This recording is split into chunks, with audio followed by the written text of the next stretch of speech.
ಮಕ್ಕಳೇ, ನಿನ್ನೆ ನಿಮಗೊಂದು ಕೋಷ್ಟಕವನ್ನು ತೋರಿಸಿದ್ವು. ನಿಮಗದು ಅರ್ಥ ಆಗಿದೆ ಅಂತ ಅಂದ್ಕೊಳ್ತೇವೆ ನಾವು.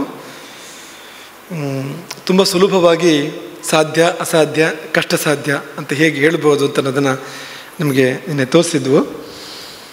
ಅದರಲ್ಲಿ ನಿಮಗೇನು ಜಿಜ್ಞಾಸೆ ಇಲ್ಲ ಅಂತ ಅಂದ್ಕೊಳ್ತೇವೆ. ನಿನ್ನೆ ಕೆಲವು ಮಂದಿ ಕೆಳಗೆ ಇಳಿಯುವಾಗಲೇ ಜಿಜ್ಞಾಸೆಯನ್ನು ಕೇಳಿದ್ದಾರೆ. ಈಗ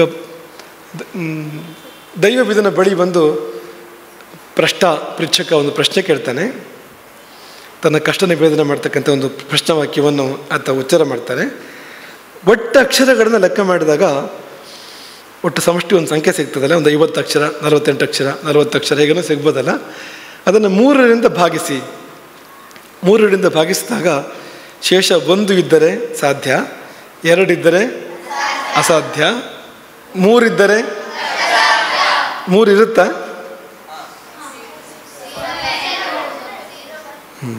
0 ಬರ್ಬೋದು.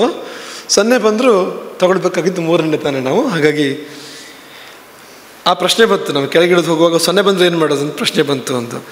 ಅದಕ್ಕೆ ಸುಮ್ಮನೆ ಪುನಃ ಇವತ್ತು ಉಲ್ಲೇಖ ಮಾಡಿದ್ವು. 3 ಅಂತ ತಗೊಂಡಾಗ ಅದು ನೀವು ಬೇರೆ ಬೇರೆ ಮಾಡ್ತಾ ಹೋದರೆ, ಭಾಗ ಮಾಡೋದೇ ತಾನೆ, ಬೇರೆ ಬೇರೆ ಮಾಡ್ತಾ ಹೋದರೆ 3 ತಾನೆ ಉಳಿಯೋದು.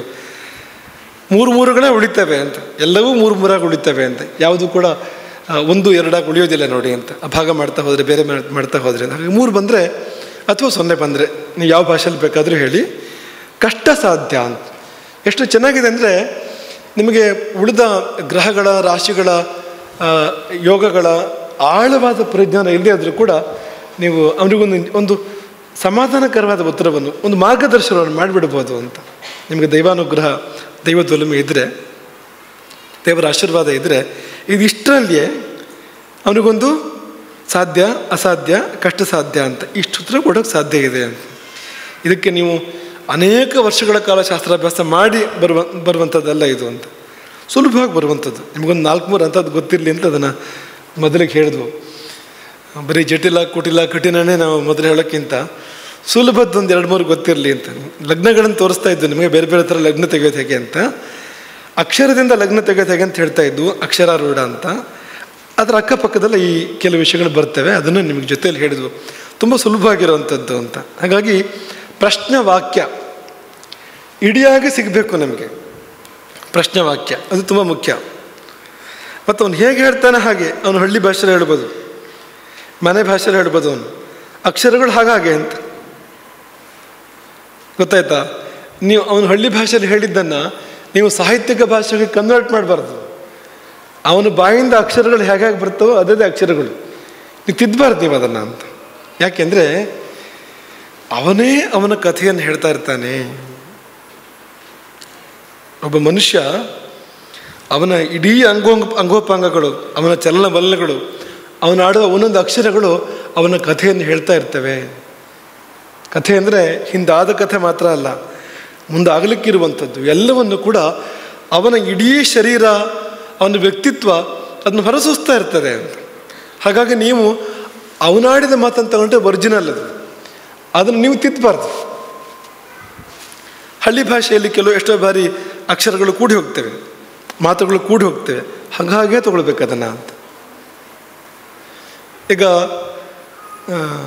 ಹೇಗಾದರೂ ಅಂತಿದೆ ಸಾಹಿತ್ಯಿಕ ಭಾಷೆಯಲ್ಲಿ, ಅವನು ಹೆಂಗಾದರೂ ಅಂತ ಅನ್ಬೋದು. ಅದನ್ನು ಹೇಗಾದರೂ ಅಂತ ಕನ್ವರ್ಟ್ ಮಾಡಬೇಡಿ ಅಂತ. ಹೆಂಗಾದರೂ ಅಂತಿದೆಯಲ್ಲ, ಅದು ಹಾಗೆ ಇರಬೇಕು ಅದು ಅಂತ. ಯಾವುದನ್ನು ಉದ್ದ ಮಾಡಿದ್ನೋ ಉದ್ದ, ಗಿಡ್ಡ ಮಾಡಿದ್ನೋ ಗಿಡ್ಡ, ಅದೇ ತರಹ ಅಂತ. ಅಕ್ಷರಗಳು ಅಂದರೆ ಈಗ ವ್ಯಂಜನ ಸಹಿತವಾಗಿರುವಂಥ ಸ್ವರ ಇದೆಯಲ್ಲ, ಅದಕ್ಕೆ ಅಕ್ಷರ ಅಂತ ಹೆಸರು. ಉದಾಹರಣೆಗೆ ನಾನೊಂದು ಪ್ರಶ್ನೆ ಕೇಳಬೇಕಿತ್ತು ಅಂತಂದ ಅಂದರೆ ನಾ ಒಂದು ಅಕ್ಷರ, ನೂ ಬೇರೆ, ಆ ಬೇರೆ ಅಂತಲ್ಲ. ನಾ, ನುಮ್, ದು ಈ ಥರ ಹೋಗುತ್ತೆ ಇದು ಅಂತ. ಪ್ರ, ಶ್ನೆ, ಪ್ರ ಅಂದರೆ ಪು, ರು, ಆ 3 ಅಂತ ತೊಗೊಳ್ಬೇಡಿ, ಒಂದೇ ತೊಗೊಳಕ್ಕಿರೋದು. ಪ್ರ ಅಂದರೆ 1, ಶ್ನೆ 1 ಇದು ಅಂತ. ಯಾಕೆಂದರೆ ಸ್ವರ ಇದೆಯಲ್ಲ ಅದೇ ಪ್ರಧಾನವಾಗಿರುವಂಥದ್ದು, ವ್ಯಂಜನಗಳು ಜೊತೆ ಕೂಡ್ಕೊಂಡಿರ್ತವೆ.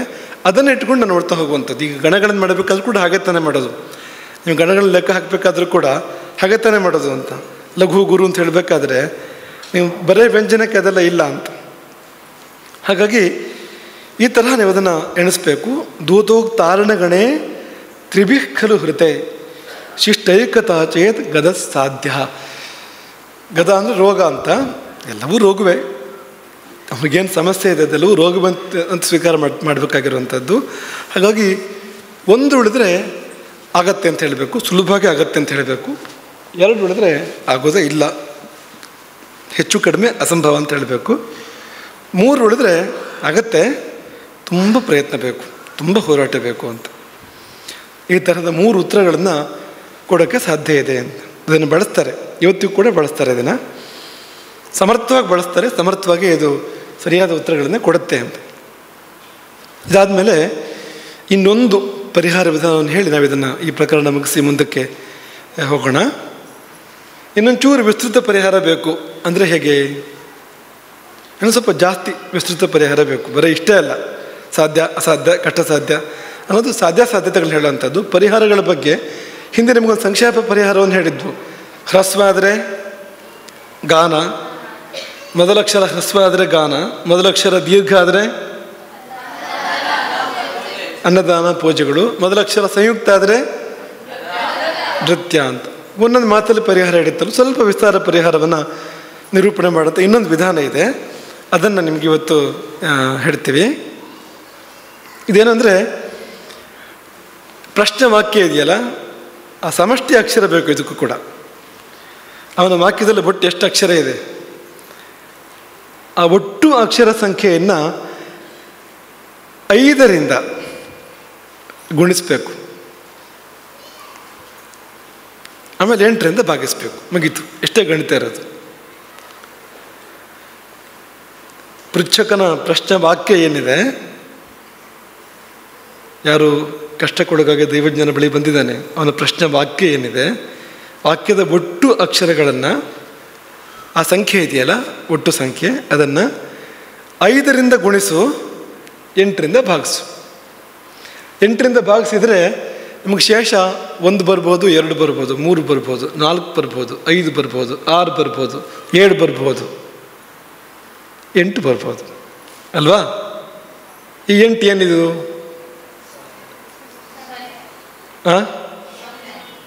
ಅಲ್ಲ, ಈ 1ರಿಂದ 8 ನಾವು ಶೇಷ ಹೇಳಿದ್ವಲ್ಲ, ಏನಿದು? ಅಲ್ಲ, ಅಷ್ಟ ದಿಕ್ಪಾಲಕರು. ನೀವು ಹೀಗೆ ಪಂಚಭೂತಗಳಿಂದ ಗುಣಿಸಿ ಅಷ್ಟ ದಿಕ್ಪಾಲಕರಿಂದ ಭಾಗಿಸ್ಬೇಕು ಅದನ್ನು ಅಂತ. ಪಂಚಘ್ನೆ ಅಷ್ಟ ವಿಭಾಜಿತೆ ಅಂದರೆ ಆ ಪೃಚ್ಛಕನ ಪೃಚ್ಛೆಯನ್ನು ಪಂಚಭೂತಗಳಿಂದ ಗುಣಿಸ್ಬೇಕು, ಅಷ್ಟ ದಿಕ್ಪಾಲಕರಿಂದ ಭಾಗಿಸಬೇಕು ಅಂತ. ಭಾಗಿಸಿದಾಗ ಒಬ್ಬ ದಿಕ್ಪಾಲ ಸಿಗ್ತಾನೆ ನಿಮಗೆ ಅಂತ, ಅದರಲ್ಲಿ ಅಂತ ಒಬ್ಬ ದಿಕ್ಪಾಲಕ ಸಿಗ್ತಾನೆ. ಹೇಗೆ ಅಂದರೆ 1 ಬಂದರೆ ಇಂದ್ರ, 2 ಬಂದರೆ ಅಗ್ನಿ, 3 ಬಂದರೆ ಯಮ, 4 ಬಂದರೆ ನಿರೃತಿ, 5 ಬಂದರೆ ವರುಣ, 6 ಬಂದರೆ ವಾಯು, 7 ಬಂದರೆ ಕುಬೇರ, 8 ಬಂದರೆ ಈಶಾನ ಅಂತ. ಈ ಒಬ್ಬ ದಿಕ್ಪಾಲಕರು ಸಿಗ್ತಾರೆ. ಈ ದಿಕ್ಪಾಲಕರು ಪರಿಹಾರವನ್ನು ಹೇಳ್ತಾರೆ ಅಂತ. ಆ ಒಬ್ಬೊಬ್ಬ ದಿಕ್ಪಾಲಕರಿಗೆ ಇಂಥ ಪರಿಹಾರಗಳನ್ನು ಮಾಡಬೇಕು ಅಂತಿದೆ, ಅದರಿಂದ ಆ ಬಂದ ಕಷ್ಟ ಪರಿಹಾರ ಆಗತ್ತೆ ಅಂತ.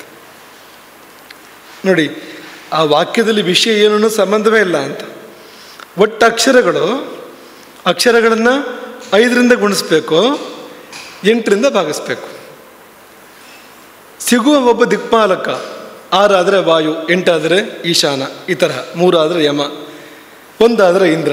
ಈ ತರಹ ಸಿಕ್ಕ ದಿಕ್ಪಾಲಕನಿಂದ ನಿರೂಪಿತವಾದ ಪರಿಹಾರವನ್ನು ಹೇಳಬೇಕು. ಅದೇನಂತ ಹೇಳ್ತೀವಿ, ಒಂದೊಂದು ದಿಕ್ಪಾಲಕರಿಗೆ ಹೇಳಿದ ಪರಿಹಾರ ಏನಂತ ಮುಂದಕ್ಕೆ ಹೇಳ್ತೀವಿ. ಸುರೇಶ, ಅದನ್ನು ತೋರಿಸ್ತೀಯಾ? ಚಾರ್ಟ್ ತೋರಿಸ್ರಿ.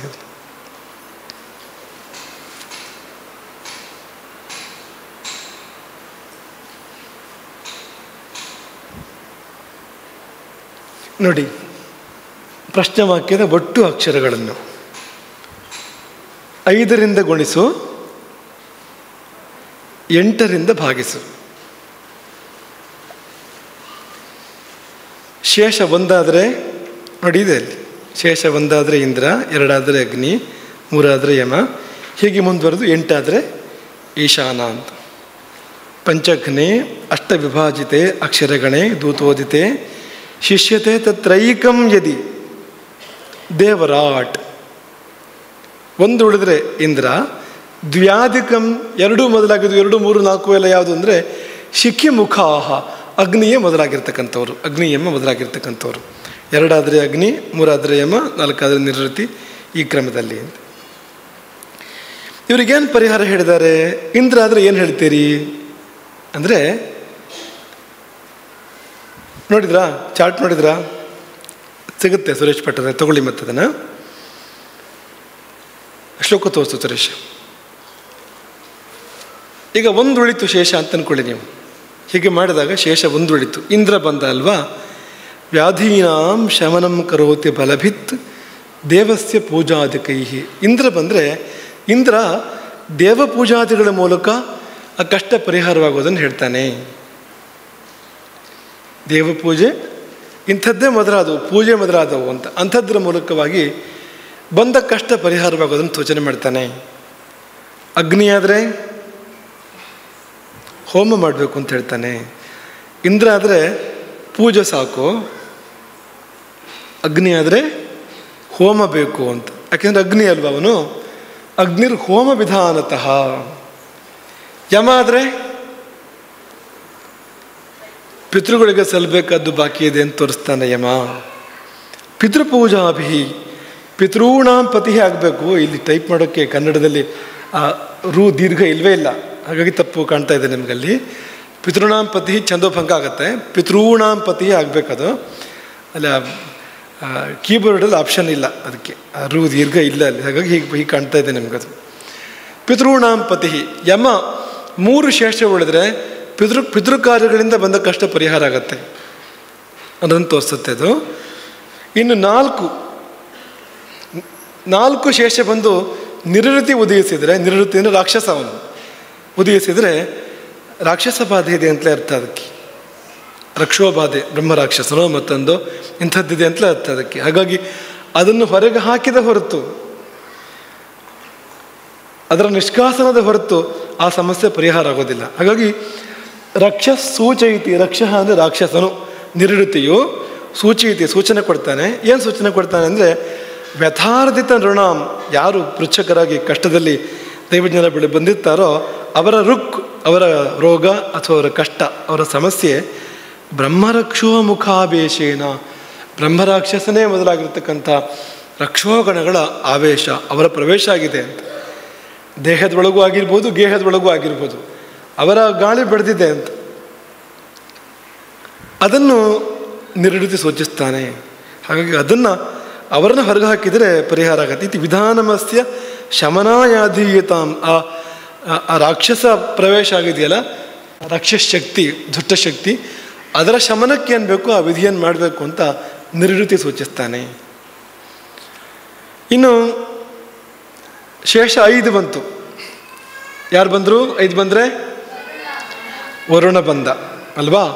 ವರುಣ ಏನು ಹೇಳ್ತಾನೆ ಅಂದರೆ, ತೈಲಾಭಿಷೇಕವನ್ನು ಮಾಡು ಅಥವಾ ಘೃತಾಭಿಷೇಕವನ್ನು ಮಾಡು, ಎಣ್ಣೆ ಅಭಿಷೇಕ ದೇವರಿಗೆ, ಅಥವಾ ತುಪ್ಪದ ಅಭಿಷೇಕ. ಎಮ್ಮೆ ತುಪ್ಪದ ಅಭಿಷೇಕ ಅಲ್ಲ, ಅಭಿಚಾರ ಮಾಡಿದ ಫಲ ಉಂಟು ಅಂತ ಹೇಳ್ತಾರೆ. ನೀವು ಎಮ್ಮೆ ತುಪ್ಪ ಅದನ್ನು ದೀಪ ಹಚ್ಚಿದ್ರೆ ಸಾಕಂತೆ, ಬೇರೆ ಏನು ಮಾಡೋದು ಬೇಡ ಅಂತ. ಎಮ್ಮೆ ತುಪ್ಪದ ದೀಪವನ್ನು ದೇವರಿಗೆ ಹಚ್ಚಿದರೆ ಅಭಿಚಾರ ಮಾಡಿದ್ದಕ್ಕೆ, ಮಾಟ ಮಾಡಿದ್ದಕ್ಕೆ ಸಮಾನವಾದ ಫಲ ಬರ್ತದೆ ಅಂತ. ಹಾಗಾಗಿ ಅದನ್ನು ಹೇಳ್ತಾ ಇಲ್ಲ. ಶುದ್ಧ ಗೋಘೃತ ಅಥವಾ ಎಳ್ಳೆಣ್ಣೆ. ನೀವು ನಮ್ಮಲ್ಲಿ ಕೊಬ್ಬರಿ ಎಣ್ಣೆ, ನಾವು ಕೊಬ್ಬರಿ ಬೆಳಿತೀವಿ ಅಂತೇಳಿ ಕೊಬ್ಬರಿ ಎಣ್ಣೆ ತಗೊಂಡೋಗಿ ಹಾಕೋದಲ್ಲ, ಎಣ್ಣೆ ದೀಪ ಹಚ್ಚೋದಲ್ಲ. ಕೊಬ್ಬರಿ ಎಣ್ಣೆ ಅಲ್ಲ, ಇನ್ನೊಂದು ಎಣ್ಣೆ. ಎಣ್ಣೆ ಅಂದರೆ ಏನು? ಎಳ್ಳು, ನೈ, ಅದು ಎಣ್ಣೆ. ಎಳ್ಳು ಅಂದರೆ ಎಳ್ಳು, ತಿಲ, ತೈಲ, ತಿಲದಿಂದ ಬರಬೇಕು, ಬಂದರೆ ಮಾತ್ರ ತೈಲ ಅಂತ.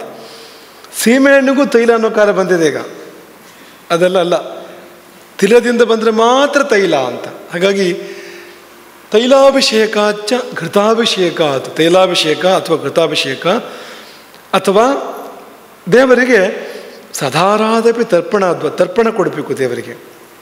ತರ್ಪಣ ಹೇಗೆ ಅಂದರೆ ಅದು ಧಾರಾಕಾರವಾದ ತರ್ಪಣ ಅಂತ, ವಿಚ್ಛಿನ್ನವಾಗದ ಧಾರೆಯಿಂದ ತರ್ಪಣ ಕೊಡಬೇಕು ಅಂತ. ಅದನ್ನು ವರುಣ ಸೂಚಿಸ್ತಾನೆ. ಪಾಶಿ ವಿಧತ್ತೆ ಗತಶಾಂತಿಮೇಶಾಂ. ಪಾಶಿ ಅಂದರೆ ವರುಣ, ಪಾಶ ಪ್ರಸಿದ್ಧವಾಗಿರ್ತಕ್ಕಂಥದ್ದು. ವರುಣನ ಆಯುಧ ಯಾವುದು ಅಂದರೆ ಪಾಶ ಅಂತ. ಆಮೇಲೆ ಇನ್ನೊಂದು ಸೂಚನೆ ಕೊಡ್ತಾನೆ ವರುಣ, ಅದೇನೆಂದರೆ ವಕ್ತ್ಯಪಿ ಅಭಾವಾದಿಕಂ ಆರ್ತಿ ಹೇತು, ವಕ್ತ್ಯಪ್ಯಭಾವಾದಿಕಂ ಆರ್ತಿ ಹೇತು. ಅಂದರೆ ಇದರ ಕೊರತೆ ಇದೆ, ಅಭಿಷೇಕದ ಕೊರತೆ ಇದೆ, ತರ್ಪಣದ ಕೊರತೆ ಇದೆ. ಮಾಡಬೇಕಾದ ಯಾವುದೋ ಅಭಿಷೇಕವನ್ನು ಮಾಡ್ತಾ ಇಲ್ಲ, ಆಗಬೇಕಾದ ಯಾವುದೋ ಒಂದು ತರ್ಪಣ ಆಗ್ತಾ ಇಲ್ಲ ಅನ್ನೋದನ್ನು ಕೂಡ ಅವನು ಸೂಚನೆ ಮಾಡ್ತಾನೆ ವರುಣ ಆದರೆ ಅಂತ. ಹಾಗಾಗಿ ವಕ್ತ್ಯಪ್ಯಭಾವಾಧಿಕಂ ಆರ್ತಿ ಹೇತು. ಇನ್ನು ವಾಯು, ಶೇಷ ಎಷ್ಟು ಹಿಡಿದ್ರೆ ವಾಯು ಬರ್ತಾನೆ? 6 ಶೇಷ ಹೊಡೆದ್ರೆ ವಾಯು ಬರ್ತಾನೆ. ವಾಯುವಿಗೆ ಏನಪ್ಪ ಪರಿಹಾರ ಅಂದರೆ ಪರಿಮಳ, ಅದೇ ಪರಿಹಾರ. ಮಾಲೆಗಳು, ಪರಿಮಳಯುಕ್ತವಾದ ಮಾಲೆಗಳನ್ನು ದೇವರಿಗೆ ಅರ್ಪಿಸಬೇಕು. ಆಮೇಲೆ ಪಟೀರ, ಅಗರು, ಗುಗ್ಗುಲು ಇದೆಲ್ಲ ಪರಿಮಳ ದ್ರವ್ಯಗಳು ಅಂತ. ಗಂಧ, ಅಗರು, ಗುಗ್ಗುಲು ಪರಿಮಳ ದ್ರವ್ಯಗಳು ಅವೆಲ್ಲವೂ ಕೂಡ ಅಂತ. ಅವುಗಳಿಂದ ಹುಟ್ಟಿರುವಂಥ ಧೂಪವನ್ನು ಕೊಡಬೇಕು, ಧೂಪ ಪ್ರದಾನ ಅಂತ. ಅವನ ಸ್ವಭಾವಕ್ಕೆ ತಕ್ಕಂತೆ ವಾಯು ಧೂಪವನ್ನು ಹೇಳ್ತಾನೆ, ಪರಿಮಳವನ್ನು ಹೇಳ್ತಾನೆ.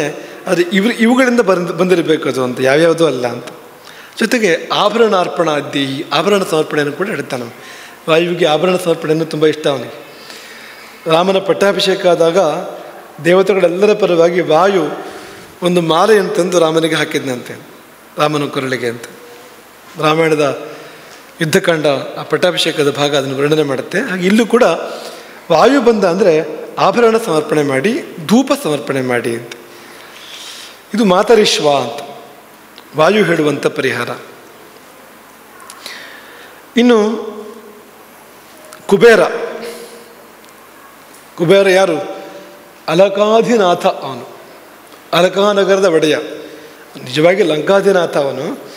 ಈ ರಾವಣ ಬಂದು ಉಪದ್ರ ಮಾಡಿದ್ರಿಂದ ಲಂಕೆಯನ್ನು ಬಿಟ್ಟು ಅವನು ಅಲಕ್ಕೆ, ಹಿಮಾಲಯದ ಪರಿಸರಕ್ಕೆ ಹೋಗಿ ಹೊಸದೊಂದು ನಗರವನ್ನೇ ಕಟ್ಟಿಕೊಳ್ತಾನೆ. ಅದಕ್ಕೆ ಅಲಕ ಅಂತ ಹೆಸರು. ಅಲಕ ಅಂದರೆ ಮುಂಗುರುಳು ಅಂತ ಹಾಗೂ ಅರ್ಥ ಇದೆ.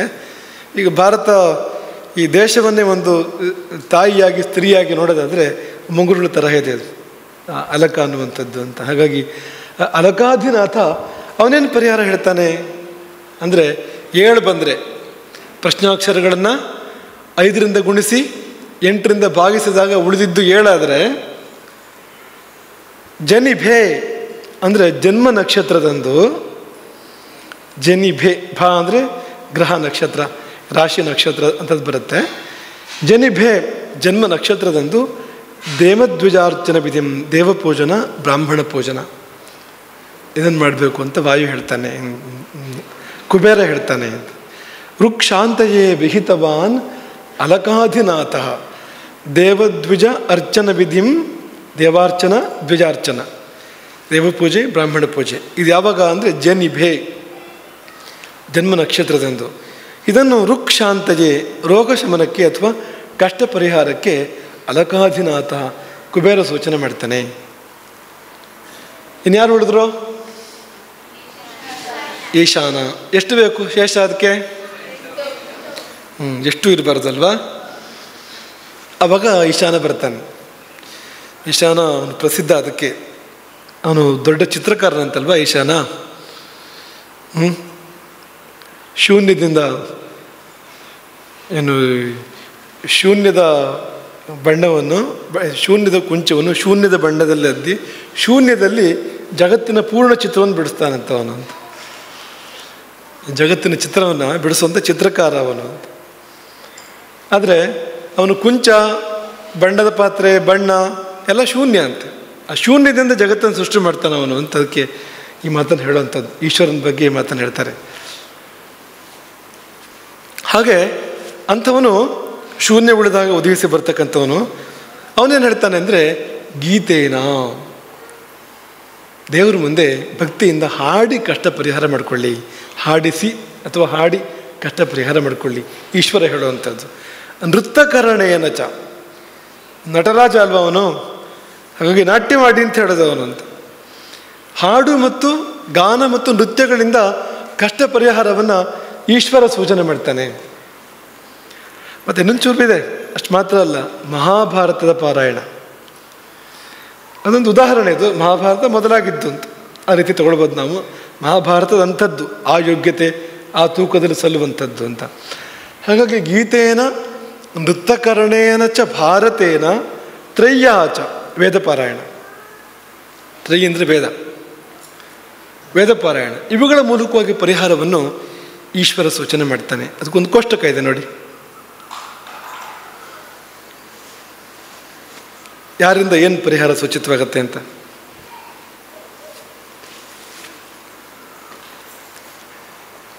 ಕಾಣುತ್ತಾ? ಮರೆಯಾಗತ್ತಾ? ಮರೆಯಾಗತ್ತಾ? ನಿಮಗೆ ಕಾಣಿಸುತ್ತನ್ರ? ಕಾಣಿಸ ಹಾಗೆ ಮಾಡು ಆದಷ್ಟು.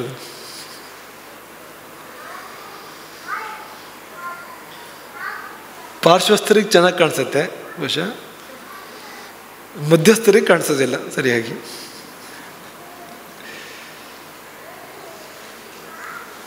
ತಗೊಳ್ಳಿ, ಕೋಷ್ಟಕ ಇದೆ ಅವ್ರ ಕೈಯಲ್ಲಿ. ಇದನ್ನೇ ಹೇಳಿದೆ ಅಲ್ಲಿ. ಇಂದ್ರ, ದೇವ ಪೂಜೆ ಮೊದಲಾದವು, ಅಗ್ನಿ, ಹೋಮ, ಯಮ, ಪಿತೃಕಾರ್ಯ, ನಿವೃತ್ತಿ, ರಕ್ಷೋ ಮೊದಲಾದ ಬಾಧೆಗಳ ಪರಿಹಾರ, ವರುಣ, ತೈಲಾಭಿಷೇಕ, ಗತಾಭಿಷೇಕ, ಧಾರಾತರ್ಪಣ. ಮತ್ತು ವರುಣ ಇದು ನಡೀತಾ ಇಲ್ಲ, ಅದೇ ಕ್ಲೇಶಕ್ಕೆ ಕಾರಣ, ಸಮಸ್ಯೆಗೆ ಕಾರಣ ಅನ್ನೋದನ್ನು ಸೂಚನೆ ಮಾಡ್ತಾನೆ. ಮಾಲೆ, ಗಂಧ, ಅಗರು, ಧೂಪ, ಆಭರಣ ಇದೆಲ್ಲ ವಾಯುವಿಂದ. ಜನ್ಮ ನಕ್ಷತ್ರದಲ್ಲಿ ದೇವಬ್ರಾಹ್ಮಣ ಪೂಜೆ ಕುಬೇರನಿಂದ. ಗೀತಾ, ನೃತ್ಯ, ಮಹಾಭಾರತ, ವೇದಗಳ ಅನುಸಂಧಾನ ಈಶ್ವರನಿಂದ. ಇದಿಷ್ಟು. ಇನ್ನು ಮನಸ್ಸಿಗೆ ಬಂತ ಇದು ಪರಿಹಾರ. ಇದು ಇವೆಲ್ಲ ತುಂಬ ಸರಳ ಇರೋವಂಥದ್ದು. ತಾಂಬೂಲ. ಇನ್ನು ತಾಂಬೂಲದ ಬಗ್ಗೆ ನಮಗೆ ಹಿಂದೊಂದು ಸತಿ ಹೇಳಿದ್ವಲ್ವಾ? ತಾಂಬೂಲ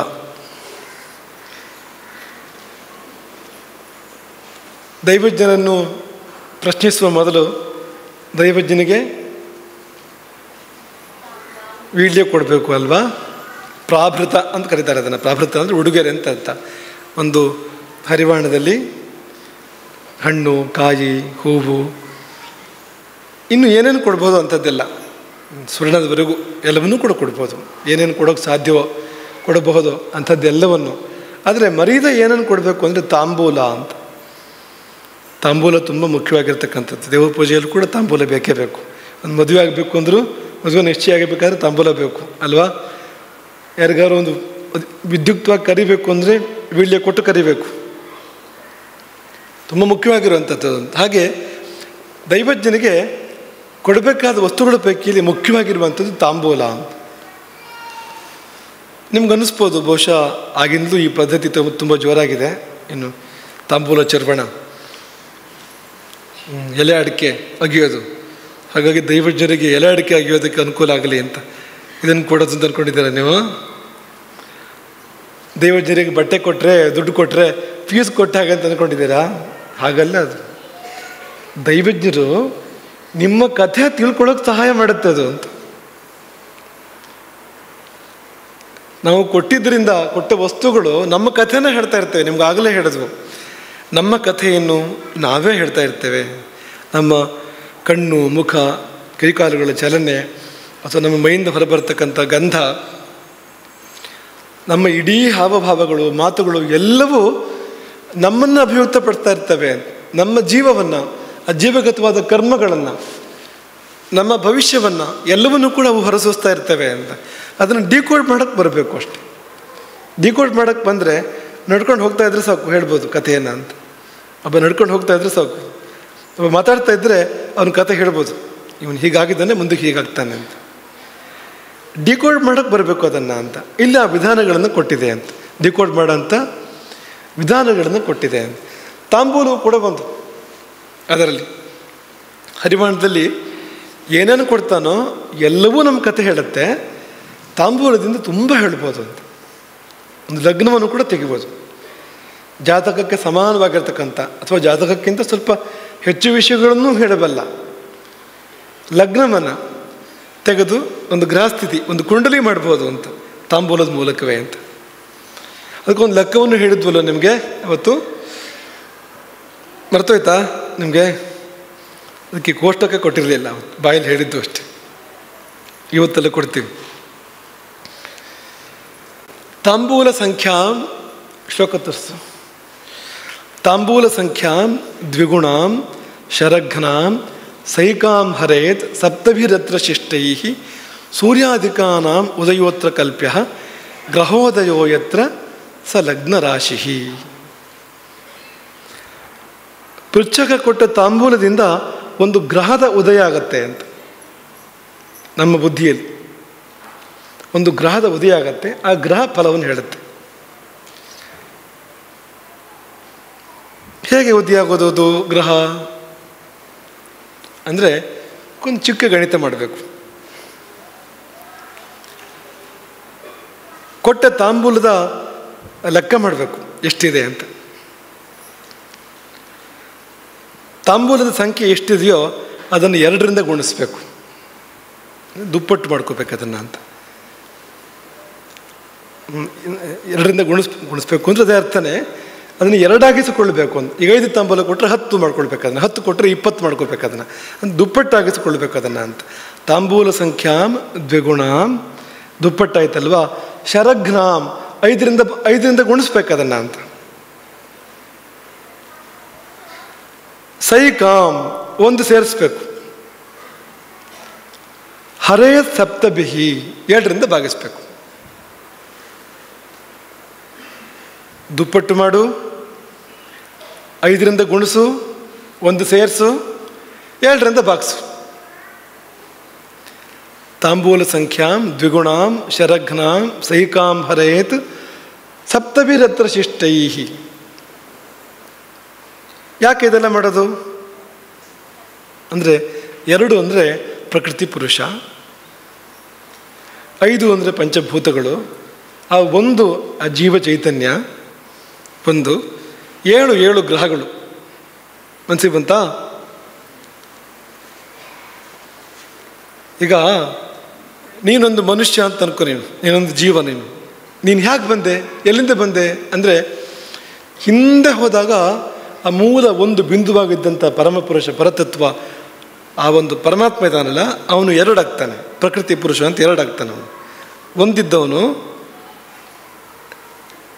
ತನ್ನನ್ನು ತಾನು 2 ಮಾಡ್ಕೊಳ್ತಾನೆ ಅಂತ, ಪ್ರಕೃತಿ ಪುರುಷ ಅಂತ. ಆಮೇಲೆ ಆ ವಿಕಾಸಗಳು ಮುಂದುವರೆದು ಪ್ರಕೃತಿ ಮಹತ್ವ ಅಹಂಕಾರ ಹೀಗೆಲ್ಲ ಮುಂದುವರೆದು ಕೊನೆಯಲ್ಲಿ ಏನಾಗ್ತಾನೆ ಅಂದರೆ ಪಂಚಭೂತಗಳಾಗಿ ವಿಕಾಸ ಇಲ್ಲಿವರೆಗೆ ಬರುತ್ತೆ ಅಂತ. ಪೃಥ್ವಿ ಅಪ್ ತೇಜ ವಾಯು ಆಕಾಶ ಇದೆಯಲ್ಲ, ವಿಕಾಸದ ತುದಿ ಇದು, ಬುಡ ಅದು.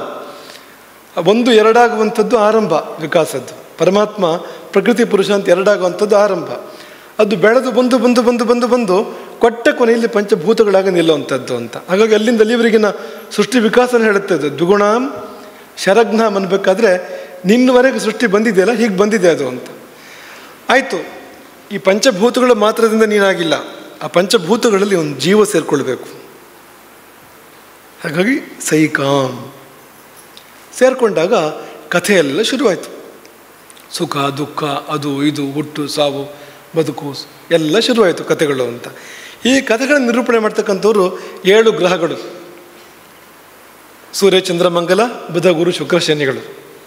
ಹಾಗಾಗಿ 7 ಸಂಖ್ಯೆಯಿಂದ ಭಾಗಿಸಿದರೆ ಹುಟ್ಟುವ ಪ್ರಧಾನ ಗ್ರಹ ಇದಾನಲ್ಲ, ಅವನು ಪ್ರಕೃತ ನಿನ್ನೆ ವಿಷಯ ಉತ್ತರ ಹೇಳ್ತಾನೆ ಅಂತ.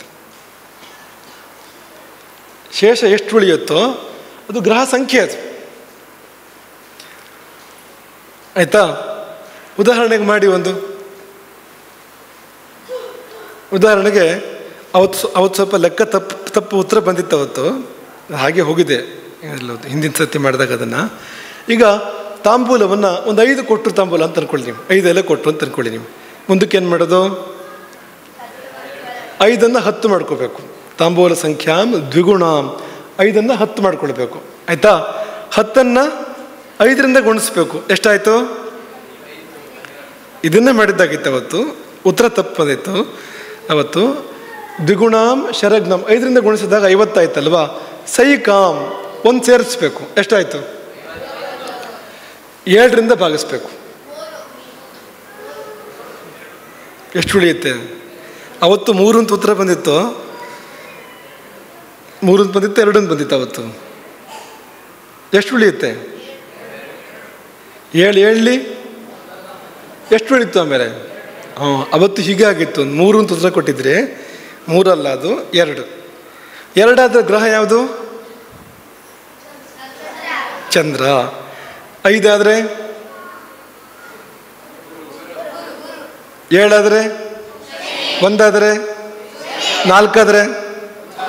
6 ಪಕ್ಕ ಪಕ್ಕ ಪಕ್ಕ ಹೇಳಬೇಕು. ಯಾಕೆಂದರೆ ಚಿಂತನೆ ಮಾಡುವಾಗ ಈಗ ಸೂರ್ಯ ಅಂದರೆ ಅದಕ್ಕೆ ಒಂದು ಕವಡೆ ಇಡ್ತಾರೆ ಅಲ್ಲಿ, ಇಲ್ಲಿ ಗ್ರಹ ಚಕ್ರ ಬರೆದು ಸೂರ್ಯನಿಗೆ ಒಂದು ಕವಡೆ ಇಡ್ತಾರೆ, ಚಂದ್ರನಿಗೆ 2 ಇಡ್ತಾರೆ, ಬುಧನಿಗೆ 4 ಇಡ್ತಾರೆ, ಶುಕ್ರನಿಗೆ 6 ಇಡ್ತಾರೆ, ಶನಿಗೆ 7 ಇಡ್ತಾರೆ.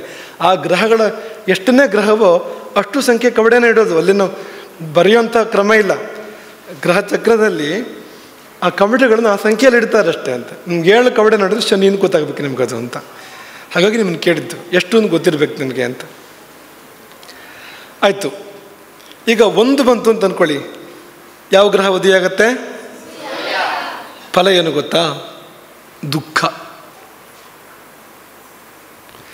ದುಃಖಾಯ ಭಾನುರುದಿತ. 2 ಬಂದರೆ ಚಂದ್ರ ಉದಯ ಆಗುತ್ತಲ್ವಾ, ಫಲ ಸುಖಕೃತ್ ಶಶಾಂಕ. 2 ಬಂದರೆ ಇನ್ಸ್ಟಂಟ್ ಫಲ ಹೇಳಬೇಕು ಅಂದರೆ ಸುಖ ಅಂತ. ಕೇಳಿದ ಪ್ರಶ್ನೆ ವಿಷಯಕ್ಕೆ ದುಃಖ ಅಂತ 1 ಬಂದರೆ, 2 ಬಂದರೆ ಸುಖ ಅಂತ. 3 ಬಂದರೆ ಪ್ರಷ್ಟು ಕುಜ ಕಲಹ ಕೃತ್. ಕುಜನ ಉದಯ ಆಯಿತು, ಕಲಹ ಅಂತ ಫಲ ಅದಕ್ಕೆ. ಮೊನ್ನೆ ಹೇಳಿದ್ವಲ್ವಾ, ಗಂಡ ಹೆಂಡತಿ ಮಧ್ಯೆ ಕುಜ ಏನು ಮಾಡ್ತಾನೆ ಅಂತ ಹೇಳಿದ್ವಲ್ಲ ನಿಮಗೆ. ಅದೇ ಇದು ಗಂಡ ಹೆಂಡತಿ ಅಂತಲ್ಲ, ಅವನಿಗೆ ಯಾರು ಸಿಕ್ಕಿದ್ರು ಜಗಳ ಮಾಡಿಸ್ತಾನೆ ಅವ್ರ ಮಧ್ಯದಲ್ಲಿ. ಹಾಗಾಗಿ ಪ್ರಷ್ಟು ಕುಜ ಕಲಹ ಕೃತ್. ಆಮೇಲೆ 4 ಅಥವಾ 5 ಬಂದರೆ ಬುಧ ಅಥವಾ ಗುರು ಆಗ್ತಾರಲ್ವಾ, ಇಬ್ಬರೂ ಸಂಪತ್ತನ್ನು ಕೊಡ್ತಾರೆ. 6 ಬಂದರೆ ಆಯಿತು, ಫಲ ಹೇಳಿ. ಶುಕ್ರ ಅಖಿಲಾಭಿಮತ ಕೃತ್. ಅಪೇಕ್ಷೆಗಳು ಎಲ್ಲವನ್ನೂ ಈಡೇರಿಸ್ತಾನೆ. ತಾಂಬೂಲದಲ್ಲಿ ಶುಕ್ರನ ಉದಯ ಆಯಿತು ಅಂದರೆ ನೀವು ಬಯಸಿದ್ದಾಗತ್ತೆ ಅಂತ, ಬಯಸಿದ್ದು ಎಲ್ಲವೂ ಆಗುತ್ತೆ ಅಂತ. ಆ ಹೊತ್ತಿಗೆ ಏನನ್ನು ಬಯಸ್ಕೊಂಡು ದೈವಜ್ಞರ ಬಳಿಗೆ ಹೋದರೂ ನೀವು ಅವೆಲ್ಲವೂ ನೆರವೇರುತ್ತೆ ಅಂತ. ಯಾಕೆ ಶುಕ್ರನಿಗೆ ಯಾಕೆ ಈ ಥರದ ಮಹತ್ವ ಕೊಟ್ಟರು ಅಂದರೆ, ಶುಕ್ರ ಕಾಮನಾ ಗ್ರಹ ಅಂತ. 7 ಗ್ರಹಗಳ ಪೈಕಿಯಲ್ಲಿ ಕಾಮನೆಗಳನ್ನು ಸೂಚನೆ ಮಾಡಿ, ಕೇವಲ ಕಾಮ ಅಂತ ತಗೋಬೇಡಿ, ಕಾಮನೆಗಳೆಲ್ಲವೂ ಶುಕ್ರನಿಂದಲೇ ಅಂತ. ಬಯಸುವಿಕೆ ಅನ್ನುವುದೇ ಶುಕ್ರನಿಂದ ಬರುವಂಥದ್ದು ಅಂತ. ಹಾಗಾಗಿ ಶುಕ್ರ ಅಖಿಲಾಭಿಮತ ಕೃತ್, ಎಲ್ಲ ಅಪೇಕ್ಷೆಗಳನ್ನು ಅವನು ಈಡೇರಿಸ್ತಾನೆ ಅಂತ. ಮತ್ತು 7 ಮಾತ್ರ ಬರಬಾರ್ದು. ಮರಣಾಯ ಮಂದಹ. ತಾಂಬೂಲ ಕೊಟ್ಟಿದ್ದು ಕೊನೆಗೆ ಅದು 7 ಅದು ಫಲ 7 ಬಂದುಬಿಟ್ರೆ, ಆ ಕೊನೆಯಲ್ಲಿ ಸಂಖ್ಯೆ 7 ಉಳಿದು ಬಿಟ್ಟರೆ ಮರಣಾಯ ಮಂದಹ, ಮೃತ್ಯುವನ್ನು ಸೂಚನೆ ಮಾಡ್ತಾನೆ ಅವನು. 7 ಹೇಗೆ ಬರುತ್ತೆ? ಈ ಸಾಮಾನ್ಯವಾಗಿ 2 ಎಲೆ ಮತ್ತು ಅಡಿಕೆ ಇಟ್ಟಿರ್ತಾರಲ್ವಾ, ಅಲ್ವಾ? ಈಗ 2 ನಿಮಗೆ ಅಕಸ್ಮಾತ್ 2 ಕೊಟ್ಟರು ಅಂತ ಇಟ್ಕೊಳ್ಳಿ ನೀವೀಗ. ಈಗ ಅದನ್ನ ಲೆಕ್ಕ ಮಾಡಿ. ತಾಂಬೂಲ ಸಂಖ್ಯಾಂ ದ್ವಿಗುಣಾಂ ಎಷ್ಟಾಯಿತು? 4 ಆಯಿತು. 4ಅನ್ನು 5ರಿಂದ ನೀವು ಗುಣಿಸ್ಬೇಕು, ಎಷ್ಟಾಯಿತು? 20. 20ಕ್ಕೆ 1 ಸೇರಿಸ್ಬೇಕು, ಎಷ್ಟಾಯಿತು? 7ರಿಂದ ಬಾಗಿಸಿ ಅದನ್ನು. 0 ಬಂದರೆ ಯಾರು ಬರ್ತಾರೆ? ಶನಿ ಬರೋದು. ಮರಣಾಯ ಮಂದಹ. 2 ತಾಂಬೂಲ ಕೊಟ್ಟರು ಅಂದರೆ ದೈವಜ್ಞನಿಗೆ ಉದಿಸಿ ಬರೋದು ಶನಿ ಅಂತ, ಫಲ ಮರಣ ಅದಕ್ಕೆ ಅಂತ. ನೋಡಿ, ನೆಂಟರಿಷ್ಟಿಗೆಲ್ಲ ಹೇಳಬೇಡಿ, ಇನ್ನು ದೈವಜ್ಞರು ಬಂದು 2 ತಾಂಬೂಲ ಮಾತ್ರ ಕೊಡಬೇಡಿ ಅಂತೆಲ್ಲ ಹೇಳಬೇಡಿ. ಅದು ಇದ್ರೆ ಗೊತ್ತಾಗಬೇಕು, ಅದು ಶನಿ ಮರಣ ಕೊಡೋದಲ್ಲ, ಇರೋದನ್ನು ತೋರಿಸ್ತಾನಷ್ಟೆ ಶನಿ. ಹಾಗಾಗಿ ಮ್ಯಾಚ್ ಫಿಕ್ಸಿಂಗ್ ಮಾಡಬಾರ್ದು ಇದರಲ್ಲೆಲ್ಲ. ಅದು ಎಷ್ಟು ಬಂತೋ ಅಷ್ಟು ಬಂತು ಹೊರತು ನಾವು ಅದು ಇಷ್ಟೇ ಲೆಕ್ಕ ಹಾಕಿ ಇಡೋದು ಮಾಡೋದು ಅದೆಲ್ಲ ಮಾಡಬಾರ್ದು ಅಂಥದ್ದನ್ನೆಲ್ಲ. ಯಾಕೆಂದರೆ ಇರೋ ವಿಷಯ ಗೊತ್ತಾಗಬೇಕಲ್ಲ ನಮಗೆ. ಗೊತ್ತಾಗಬೇಕು ಅಂದರೆ ಸಹಜವಾಗಿ ನಡಿಬೇಕು. ಅದೊಂದು ಎಷ್ಟು ಸಹಜವಾಗಿದ್ದರೆ ಅಷ್ಟು ಸರಿಯಾಗಿ ಫಲ ಬರುತ್ತೆ. ನಾವು ಎಷ್ಟು ಇಂಟರ್ಫಿಯರ್ ಮಾಡ್ತೀವೋ ಅಷ್ಟು ಅಸ್ತವ್ಯಸ್ತ ಆಗುತ್ತೆ. ಅದು ಇಂಟರ್ಫಿಯರ್ ಮಾಡೋಕ್ಕೆ ಬಿಡೋದಿಲ್ಲ. ಅದೇನು ನೀವು ತಾಂಬೂಲ ಆರಿಸಿ ತೆಗೆದಿಟ್ಕೊಂಡಿದ್ರು ಇಂತಿಷ್ಟು ಅಂತ, ಅದು ಆಮೇಲೆ ಹೆಚ್ಚು ಕಡಿಮೆ ಆಗುತ್ತೆ. ಅದು ವ್ಯತ್ಯಾಸ ಆಗುತ್ತೆ ತುಂಬ. ಅದು ಆ ಹೊತ್ತಿಗೆ ಏನೋ ನಡೆಯುತ್ತೆ, ಅದು ಕ್ರಮ ಅದು. ಹಾಗಾಗಿ ಇದು ತಕ್ಷಣದ ಫಲ. ಯಾವುದು? ದುಃಖ, ಸುಖ ಅಥವಾ ಕಲಹ, ಆಮೇಲೆ ಸಂಪತ್ತು, ಅಭಿಮತ, ಇಷ್ಟಸಿದ್ಧಿ, ಮರಣ, ಇದೆಲ್ಲ ಇನ್ಸ್ಟಂಟ್ ಫಲ ಹೇಳುವಂಥದ್ದು, ಕೂಡಲೇ ಒಂದು ಫಲ ಹೇಳುವಂಥದ್ದು. ಆದರೆ ವಿಸ್ತಾರ ಫಲ ನಿರೂಪಣೆಗೆ ಅವಕಾಶ ಇದೆ. ಲಗ್ನ ತೆಗಿಬೋದು ಅಂತ ಅದರಿಂದ ಅಂತ. ಅದನ್ನು ಹೇಳ್ತೀವಿ ಮುಂದಕ್ಕೆ. ಈಗ ನಿಮಗೆ ಚೆನ್ನಾಗಿ ಗೊತ್ತಾಯ್ತು ಇಲ್ಲ ನೋಡೋ ದೃಷ್ಟಿಯಿಂದ ಫಲ ಹೇಳ್ತೀವಿ. ಈಗ ನೀವು ಗ್ರಹ ಹೇಳಬೇಕು. ಸಂಪತ್ತು ಕೊಡೋ ಗ್ರಹ ಯಾವುದು? ತಾಂಬೂಲದಲ್ಲಿ ಉದಯವಾದರೆ ಸಂಪತ್ತು ಕೊಡಬೇಕು. ಯಾವ ಗ್ರಹಗಳು? ಬುಧ ಗುರು. ಮರಣ ರೆಡಿ ಇದ್ದೀರಿ ನೀವು ಅದಕ್ಕೆ. ಸುಖ ದುಃಖ ಕಲಹ ಸಕಲೇಷ್ಟ ಸಿದ್ಧಿ. ಮರಣ ಕಲಹ ಸಂಪತ್ತು. ಶುಕ್ರ ಇಲ್ಲ, ಬುಧ ಗುರು ಮಾತ್ರ. ಬುಧ ಗುರು ಮಾತ್ರ, ಶುಕ್ರ ಇಲ್ಲ. ಧನದವು ಜ್ಞ ಜೀವವು. ಜ್ಞ ಅಂದರೆ ಬುಧ, ಜೀವ ಅಂದರೆ ಗುರು. ಜ್ಞ ಜೀವವು, ಧನದವು ಜ್ಞ ಜೀವವು, ಬುಧ ಗುರುಗಳು ಕೊಡುವಂಥದ್ದು. ಕಲಹ ದುಃಖ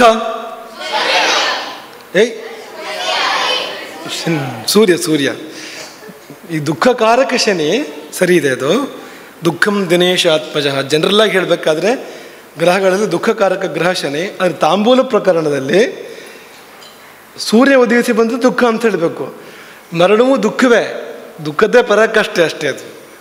ಅದರಲ್ಲಿ ತುಟ್ಟು ತುದಿ ಅಂತ ಅದೇ ಕೊಡೋದು. ಸ್ವಲ್ಪ ಅದನ್ನ ಆ್ಯಂಪ್ಲಿಫೈ ಮಾಡಿಕೊಡ್ತಾನೆ ಅವನಷ್ಟೇ, ಜಾಸ್ತಿ ಮಾಡಿಕೊಡ್ತಾನಷ್ಟೇ ಶನಿಯಲ್ಲಿ. ಆಯಿತಾ? ಈ ಗ್ರಹ ಯಾವ ರಾಶಿಯಲ್ಲಿ ಉದಯಿಸಿದೆಯೋ ಅದೇ ಲಗ್ನ ಅಂತ. ಈಗ ಸೂರ್ಯ ಬಂದ ಅಂತ ಅಂದ್ಕೊಳ್ಳಿ ನೀವು. ಸೂರ್ಯ ಅವತ್ತು ಎಲ್ಲಿ ಉದಯಿಸಿದಾನೋ ಅದನ್ನು ಲಗ್ನವಾಗಿ ಇಟ್ಕೊಂಡು ಆ ಗ್ರಹ ಕುಂಡ್ಲಿಯನ್ನು ಚಿಂತನೆ ಮಾಡಬೇಕು. ಆ ಕ್ಷಣದ ಗ್ರಹಸ್ಥಿತಿ, ತಾಂಬೂಲ ಕೊಟ್ಟಾಗಿನ ಗ್ರಹಸ್ಥಿತಿ ಇದು ಇರೋವಂಥದ್ದು. ಇದು ಕೋಷ್ಟಕ. ಇದು ಕೋಷ್ಟಕ ನೋಡಿಬಿಡಿ ಒಂದು ಸರ್ತಿ. ಅದು ಒಂದ್ರ ಕೆಳಗೆ ಒಂದು ಮಾಡಿದರೆ ನಮ್ಮ ಈ ಇಷ್ಟೊಂದು ಸ್ಕ್ರೀನು ಕೂಡ ಸಾಕಾಗೋದಿಲ್ಲ ಅದಕ್ಕೆ. ಹಾಗಾಗಿ ಅದನ್ನು ಪಾಲ್ ಮಾಡಿ ಅರ್ಧ ಈ ಕಡೆ ಅರ್ಧ ಆ ಕಡೆ ಮಾಡಿದೆ. ಗೊತ್ತಾಗತ್ತಾ? ಕಾಣಿಸತ್ತಾ? ನಿಂಗೆ ಮಾತ್ರ ಕಾಣಿಸೋದಿಲ್ಲ ಪೂರ್ತಿ, ಪಾಪ. ಅವಾಗಲೂ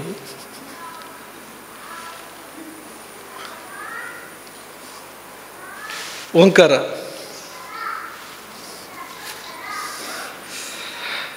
ಹಾಗಾಗಿ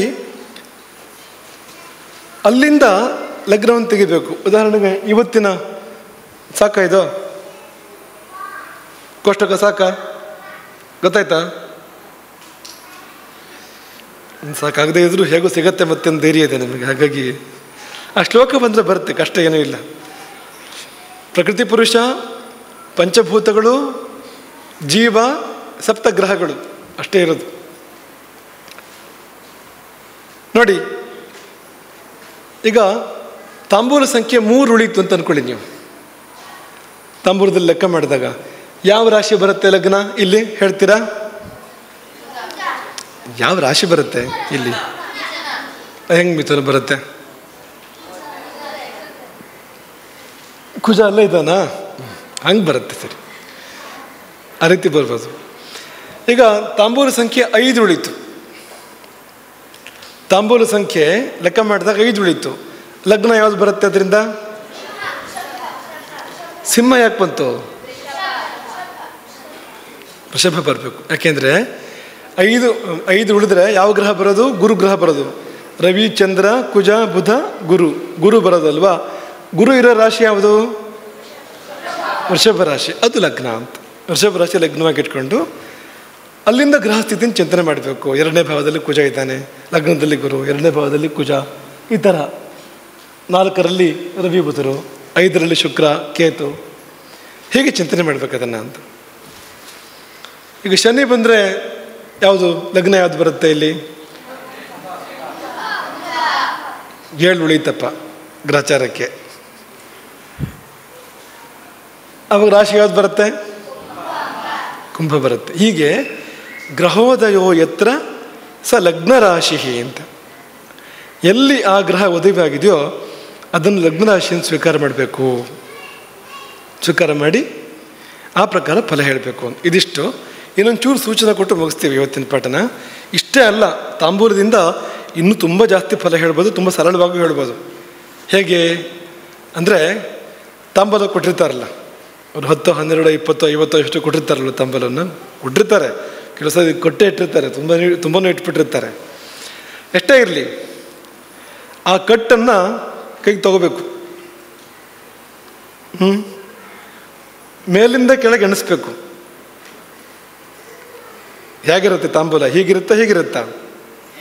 ಹೀಗಿರುತ್ತಲ್ವಾ? ಮೇಲಿಂದ ಎಣಿಸ್ಬೇಕು. 1, 2, 3, 4, 5, 6, 7, 8, 9, 10, 11, 12ರವರೆಗೆ. ಈ 12 ಭಾವಗಳ ಕಥೆಯನ್ನು ಹೇಳ್ತಾ ಇರ್ತೇವೆ. ಉದಾಹರಣೆಗೆ ಮೊದಲನೇ ಎಲೆ ಅಂತ ಅನ್ಕೊಳ್ಳಿ ನೀವು. ಆ ಕೊಟ್ಟ ಎಲೆಗಳ ಪೈಕಿಲಿ ಮೇಲೆ ಫಸ್ಟ್ ಮೊದಲಿರ್ತಕ್ಕಂಥ ಎಲೆ, ಆ ಎಲೆ ಹರಿದಿದೆ, ಮಡಿಸಿದೆ, ಬಾಡಿದೆ, ಒಣಗಿದೆ, ಕೊಳೆತಿದೆ, ಇದೇನೋ ಆಗಿದೆ ಅಂತ ಅನ್ಕೊಳ್ಳಿ. ತುದಿ ಮುರಿದೋಗಿದೆ, ತುದಿ ಕತ್ತರಿಸಿ ಹೋಗಿದೆ, ಅಥವಾ ತೊಟ್ಟೆಗೆ ಏನೋ ಆಗಿದೆ ಅಂತ ಇಟ್ಕೊಳ್ಳಿ ನೀವು. ಅದಕ್ಕೇನು ಫಲ ಗೊತ್ತಾ? ಶರೀರದಲ್ಲಿ ಸಮಸ್ಯೆ ಇದೆ ಅಂತ. 1ನೇ ಭಾವದಿಂದ ಏನು ಚಿಂತನೆ ಮಾಡ್ತೀರಿ? ಶ್ಲೋಕ ಹೇಳಿ.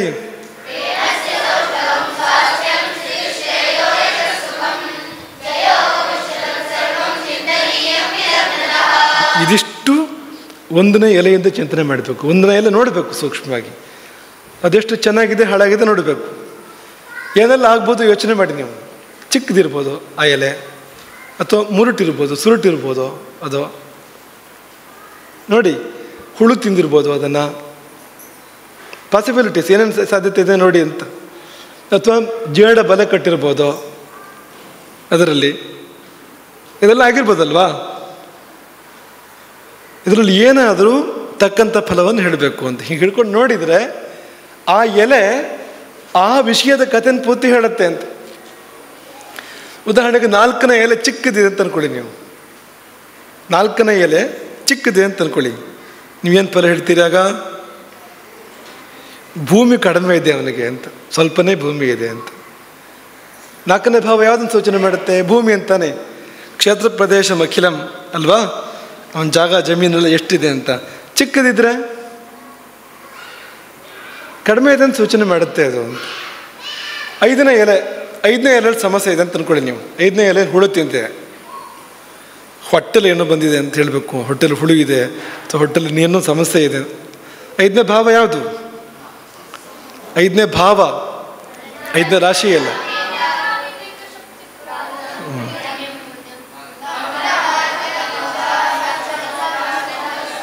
ಇದೆಲ್ಲ ಸಮಸ್ಯೆ ಇರ್ಬೋದು ಅಂತ, ಇಲ್ಲೆಲ್ಲ ಸಮಸ್ಯೆಗಳಿರ್ಬೋದು ಅಂತ. ಈಗ ಒಂದು ಮಂತ್ರ ಜಪ ಮಾಡ್ತಾ ಇದ್ದರೆ 5ನೇ ಭಾವದಿಂದ ಚಿಂತನೆ ಮಾಡಬೇಕು.